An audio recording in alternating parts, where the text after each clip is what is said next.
आज जड़े भल मनीष मनीष परी मनीष कोहुंडा कोटपदा अंचलर दक्ष चिकित्सक दक्ष संगठक दक्ष सरपंच दक्ष डाक्तर एवं दक्ष शिक्षक एक बहुमुखी व्यक्तित्व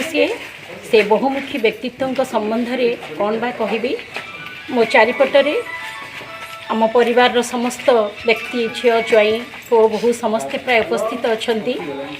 केवल आम परिवार लोक नुहे सारा कोहुंडा पंचायत एवं कोहुंडा पंचायत आखपाख समस्त अंचल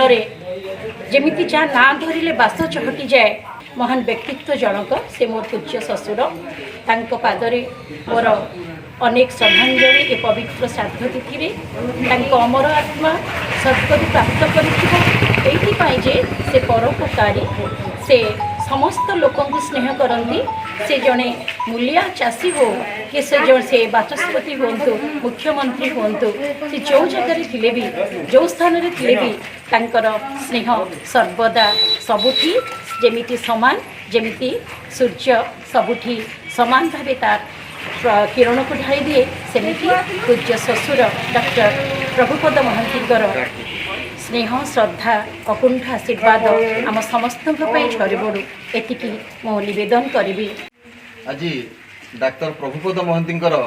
17तम श्राद्धोत्सव ये अवसर में कोहुंडा पंचायत कार्यालय एक श्रद्धांजलि कार्यक्रम अनुष्ठित होता। प्रभुपद महांती जड़े मानववादी मनीष थिले सेवा समर्पण त्याग आउ परोपकार भावना को नहीं जीवन को गतिशील करते तेणु आम केवल श्राद्धोत्सव पालन कले हम ना भावधारा जदि आम अनुप्राणित हो पार सी जो त्याग संघर्षर जीवन अतिवाहित करते समाजर सबुठार तल स्तर में पड़ रही मेहनती मनीष को सी स्वास्थ्य थवाठ आरंभ कर सामाजिक सेवा पर्यटन सब जोगई एवं से ही हम प्रति श्रेष्ठ श्रद्धांजलि आम जी आदर्श गुण को जदि आम अनुसरण करें ताही हम युव समाज युव पीढ़ी गोटे नुआ परिवर्तन वार्ता आज श्राद्ध वार्षिक आम समस्ते पंचायतवासी और परिवार एवं बुद्धिजीवी मैंने समस्त एकाठी होती अवसर में आम अमर अमृत अम्लान आत्मार सद्गति प्रार्थना कोहुंडा ग्राम पंचायत प्रतिष्ठाता स्वर्गत डाक्टर प्रभुपद महांती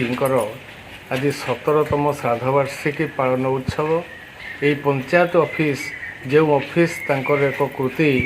कोहुंडा पंचायतर सर्वांगीन उन्नति करने जहाँकर स्वप्न थिला एवं ताहा साकार होईची एवं जे जड़े सुनामधन्य चिकित्सक बिना पैसा जी रोगींकर सेवा करती सही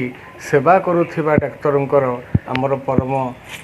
पूज्य पितांकर आज श्राद्ध दिवस उपलक्षे आम गभीर श्रद्धांजलि श्रद्धासुमन अर्पण करुचु समग्र ग्रामवासी तरफ आम श्रद्धासुमन ज्ञापन करुचु। से केवल आमर बापा नथिले समाजर पिता भाव समाज को सेवा देवा जीवन को उत्सर्ग कर मार्ग से सब आगवर थे समस्तर